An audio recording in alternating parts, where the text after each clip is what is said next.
12대 5로 국민의힘이 이겼어요. 맞아요. 근데 굉장히 비슷한 게 그때 경기를 가져왔고요. 그리고 호남을 가져오고 저기 제주를 가져왔어요. 아 민주당이 예, 네. 민주당이 5개를 가져온 게 근데 그때 지금 전남과 광주가 통합됐잖아요. 그거를 하면은 12대 4예요.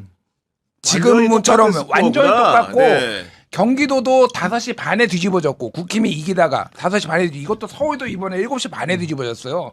그러면은 그 선거를 국민의힘이 2022년에 아쉬워는 하지만 이거를 졌다고 하는 사람이 있었냐. 민주당 지지자들이 워낙에 이번에 유리하다고 생각해서 아쉬워해서 지금 하는 거지. 이거는 그냥 객관적으로 보면은 그냥 민주당이 이긴 게 맞다. 네. 다만 그 책임에 대해서는 묻는 거는 정치적 책임을 묻는 거는 다른 문제예요. 그러니까 그거는 다른 문제고 여기에 전당대회까지 엮이면서 가는 거지만은 엮여서 더 격렬해지지만은 이거는 민주당이 이기고 앞으로 교과서에도 이렇게 싣고 민주당이 이겼지만은 주요 격전 지역을 내줘서 당에 내분이 시끄럽고 당 대표 사퇴론까지 나왔다 이렇게 되겠죠. 네. 근데 저는 그 생각에 반은 동의하지만 반은 동의할 수가 없는 것이 조건이라는 게 어쨌든 내란을 겪었고 심지어 장동혁 지도부고 진짜 그렇죠. 엉망진창의 지도부였고 이재명 정부가 들어서서 굉장히 국정 지지율이 높았던 상황에서 민주당이 이렇게 진짜 대통령 말씀처럼 이겨야 될 곳에서 이기지 못하는 이런 결과는 저는 이게 어떤 부분에서 승리라고 받아들일 수 있는 포인트가 많이 없는 거예요. 숫자로 봤을 땐 그러니까 오은혜 씨 승리겠지만. 얘기는 조건이나 토양이 너무 좋았는데 그에 네. 비해서는 활약이 두드러지지 않았다. 네. 그렇기 때문에 참패라고 규정해야 된다 이런 말씀인데 항의 푸는 거 어떻습니까? 이게 정치적 평가랑 계량적 평가가 좀 다른데 계량적 평가는 김준일 평론가께서 하시는 말씀이 다 맞죠. 지방선거는 일단은 16개 광역단체장 중에 14개를 이겼으니 민주당이 이긴 거고 그다음에 재보궐선거는 의석수를 잃었으니 의석수가 줄었으니 진 거고 종합적으로 평가하면 계량했을 때는 민주당이 이긴 건데 근데 정치적 평가는 별도예요. 뭐냐면 지지층이 봤을 때 끝나고 나서 기분이 좋으면 이긴 거고 아 지금 안 좋은 사람들 많죠 근데 기분이 더러우면 네. 진 건데 잘 보면 아니 이게 기분 미터긴 한데 그래요. 이겼는데 왜 기분이 나쁜가요? 그러니까 졌다고 생각하니까 네. 기분이 나쁜 거고 국민의힘은 지금 신났어요. 여론조사 보면 다 반영이 되고 있거든요. 우리가 이긴 거 아닌가? 장동혁 물러날 필요 없어. 이러고 있는 중인 것이고 민주당 지지층은 개파나 지지 성향과 무관하게 이거 진 거 아니냐, 너 때문에 진 거 아니냐, 누구 때문에 진 거 아니냐 이러고 있거든요. 그러면 내용적으로 정치적 평가를 했을 때는 이거는 민주당이 성찰을 해야 되는 게 맞죠. 근데 이제 평론하는 입장이나 언론에 있는 입장이나 이렇게 기분 미터로 할 수는 없는 거니까 그렇죠, 계량해서 객관적으로 딱 말하는 그 지표를 말하는 거죠. 근데 이게 민주당에서 결국은 선거 끝나면 백서도 만드는데 이게 정청래 지도부에 관련된 그 백서를 쓴다고 하면은 좀 어떤 평가가 이루어질까 좀 궁금하긴 한데 뭐 예상입니다는 어떤 평가가 쓰여질 거라고 보십니까? 아니 뭐 예전에 2024년 총선 때 그때 이제 백서 만들었잖아요. 그때도 이제 조정훈 뭐 발간위원장인가 뭐 이분이 이제 그 내용을 보면은 이제 한동훈 책임론과 윤석열 책임론을 어느 정도로 늘 그렇지. 것인가를 가지고 네.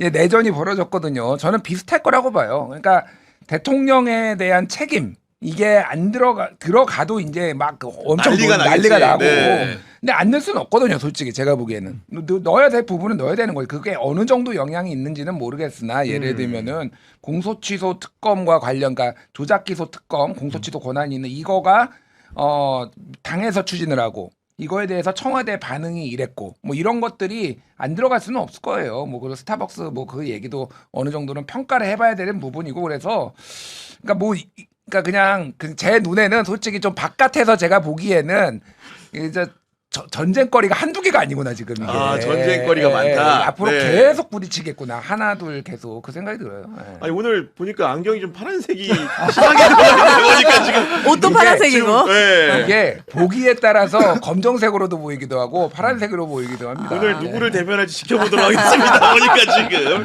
그런 생각 드는데 네. 대통령 같은 경우에는 선거 이후에도 이게 성공한 선거가 아니라 규정을 했고 실제로 해외 순방 중에도 지금 굉장히 이렇게 본인을 탄식하고 질책하는 글을 올리기까지 했는데 네. 사실 많은 기대를 했음에도 불구하고 선거 결과 이러했고 국정 운영 지지율이 많이 이제 내려간 여론조사 나오는데 심경이 좀 어떨 것 같으십니까? 전 너무 화가 나고 허무할 것 같아요. 뭔가 이재명 대통령 1년 동안의 성과가 너무 크다는 거는 본인께서 잠을 줄여가면서 그리고 정말 열심히 했던 걸 모든 국민들이 알고 있잖아요. 많은 국민들이 알고 계시잖아요. 그거에 비해서 그걸 왜 그렇게 했느냐. 이 지방선거도 당연히 좋은 결과를 만들기 위해서 여러 가지로 이제 대통령께서 서포트를 했다고 생각했고 하고 싶은 말은 많았겠지만 꾹 참고 계셨을 거고 좋은 결과가 나올 거라고 생각했으니까. 근데 이 선거 과정에서 사실은 우리가 상상할 수 없는 분열이 생겼고 상상할 수 없는 일들이 많이 있었잖아요. 저는 처음 봤거든요. 그러니까. 네. 그래서 너무 이렇게 산으로 간다고 배가 되게 허무하게 이 지방선거가 정말 집중해야 될 곳에 집중하지 못하고 되게 진영 논리가 맞아요. 되고 뭐 이러면서 네. 그 과정에서 굉장히 속상하셨을 것 같은데 결과까지 이렇게 되니까 이제는 칼을 빼야겠다. 아, 칼을 빼야 된다. 이거는 안 되겠다. 4년밖에 안 남았잖아요. 그렇기 때문에 다른 결심을 하셨을 것 같아요. 더 열심히, 더 가열차게 하셔야 결국 이제 다른 결심의 그런 징표들이 여러 가지가 있겠지만은 통상적으로 이제 이런 순간에는 늘 이제 대통령이 많이 꺼내든 카드 중에 하나가 내각을 좀 바꿔본다거나 네. 청와대를 개편해 본다고 할 텐데 좀 어느 정도 개편이 있을 거라고 예상하십니까? 근데 지금 노정돼 있는 문제는 내각이 아니니까요. 내각이나 뭐 청와대나 뭐 이를테면 강원식 비서실장 사이드나 혹은 국무총리 사이드가 사실 아니니까요.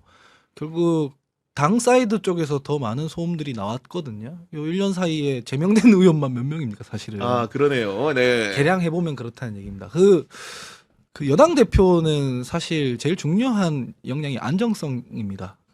여당이 이때 안정성이 있어야 국정 운영을 뒷받침하는데 너무 거칠고 불안하잖아요, 사실은. 그게 왜냐면은 저는 정청래 대표께서 본인이 성공해온 그 방정식을 계속 따라가다 보니까 생기는 문제라고 보는데 정청래 대표께서 야당 의원 시절에 당대표 뭐 이런 걸 자처하면서 선명한 공격수 역할을 하시면서 지지층으로부터 사랑을 받았고 그다음에 법사위원장 하면서 이 상임위 운영할 때 뭔가 조화롭게 대화 이런 거보다는 국민의힘에 대해서 단호한 태도 이런 거 취하면서 또 지지세를 불렸고 맞아요.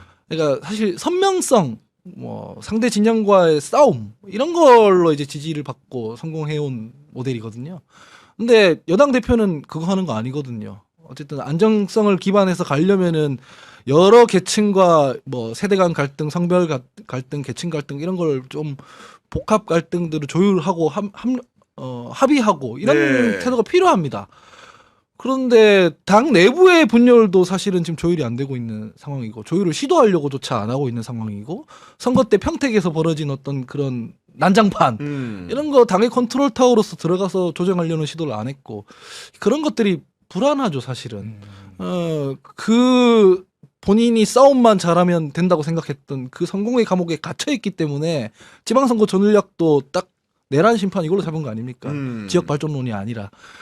다음 2기 민주당 지도부도 그렇게 갈 거냐, 여당인데. 그러니까. 이런 물음표들이 지금 당원들이나 당 지지층들한테 좀 있는 거 아닌가 싶습니다. 그러니까 이제 결국은 선거를 치르는 그 3위 같은 경우에 당정청인 건데 네. 그 중에서 당 변수 같은 경우는 사실 대통령이 직접적으로 뭐 할 수 있는 건 없죠. 그러니까 자기 손에서 할 수 있는 거는 뭐 정부에서 인사에 혁신을 준다거나 청와대에서 이제 비서진들을 개편하는 행태가 될 텐데 일단은 보면 총리 같은 경우에는 지명을 한 상황이고 그 이후에도 내각의 장관들을 좀 몇몇 바꾼다는 얘기도 전해지지 않습니까? 뭐 개각이 지금 필요한 부분들이 있어요. 그래서 조금 저 청와대 쪽이나 이쪽에 얘기 들어보니까 지금 장관들에 대한 평가가 지금 이루어지고 있다. 아, 장관들 예, 평가. 예. 네. 그런 부분이 있어서 일부는 대통령이 원하는 속도감에 따라오지 못한다. 그러니까 대통령은 빨리 이 성과를 가시적으로 좀 보여주길 바라는데 그런 것들이 좀 안 되는 부분들이 있어서 뭐 질책성 경질은 아니 걸로 이제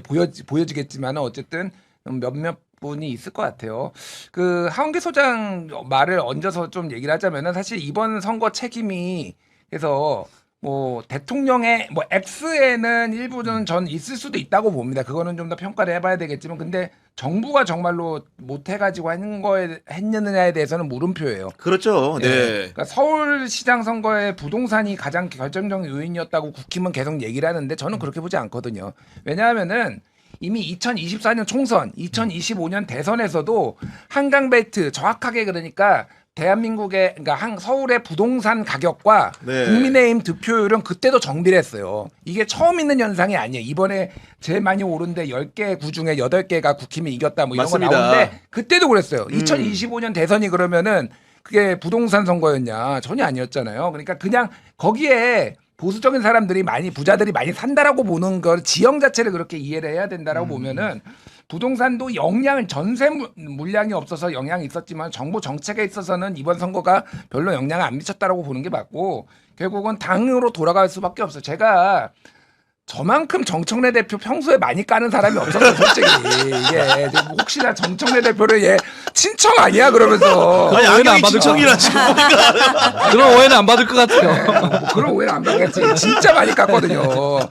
내가 하정우 할 때부터 하정우 떨어진 거 이거 절반은 정청래가 책임져야 된다. 아니 삼고 초려해서 데려오기만 뭐해. 방치해놓고 정치 초보를 네거티브를 당에서 주도로 해줘야지. 저쪽에서 계속 네거티브 하는데 하정우가 해봤어야지 네거티브를. 그러니까. 그 얘기를 내가 선거 내내 기간에 했어요. 내가 한동훈 지지자들한테 엄청 욕먹으면서. 그러니까 이거는 정청래가 다 책임이 지는 건 맞아요. 정치적으로. 네. 근데 선거는 이겼다고 봐야 되고 그러니까 이거 어려워 이게. 다른 말을 좀 잘 짜야 되는 문제인데 문제는 또 지지자들 같은 경우에는 민주당 지지자들의 경우에는 선거를 패배로 인식하는 이유 중에 하나가 선거 과정에서 하지 않아도 될 마음고생을 굉장히 많이 한 측면이 있는 건데 우리 하원기 평론가도 솔직히 말해서 뭔가 진영 안에서 선택을 강요받는 평론을 할 수밖에 없지 않았습니까? 그리고 거기에서 제일 자유로운 사람일 텐데 제가 그럼에도 불구하고 그런 건 있죠. 아까 잠깐 얘기했지만 평택을 난리 났잖아요. 부산 북갑 보면은 이미 구도가 다 정해진 상황에서 다다음 주에 뭐 후보 등록 앞두고 갑자기 뭐 하정우 차출. 차출했어요. 네. 근데 사실 냉정하게 생각해 보면은 전재수 당선인께서 부산시장 나간다는 건 이미 다 알려진 사실인데 그렇죠. 왜 후보자나 선수들을 안 구하고 있다가 그렇게 촉박하게 청와대 인사를 막 바지가랑이 잡듯이 그렇게 끌어내렸는가? 그러면 준비를 어떻게 할 것이며 그 지역의 유권자들은 민주당을 어떻게 보겠어요, 사실은. 그런 부분이 있죠. 그리고 울산 같은 경우에도 단일화 이슈가 있는 거고 경남에도 있었습니다. 평택에는 당연히 있었고요. 근데 다 난장판들이 벌어졌는데 그거를 각 선거구의 각 선대위들이 알아서 했단 말이에요. 그러면은 당은 왜 있냐는 얘기죠. 난장판이 벌어졌을 때 당에서 정리를 해줘야 돼요. 평택 같은 경우에는 이를테면 정청래 대표께서 공천을 하지 말든가 그러면 안 하고 아예 그냥 애당초 그냥 욕을 먹든가 네. 아니면 했으면 확실하게 그냥 하든가 제대로 밀어주든가. 정리를 하든가 네. 해야 되는데 그냥 방치했단 말이에요. 다 아까 김준일 평론가 말씀하신 것처럼 그런 것들은 사실상 정청래 대표 지도력에 문제가 있는 거죠. 그래서 사람들이 그걸 보면서 이제 화를 내는 거고 지금 이 여론조사상 국정 지지율이나 이런 거 떨어지는 것도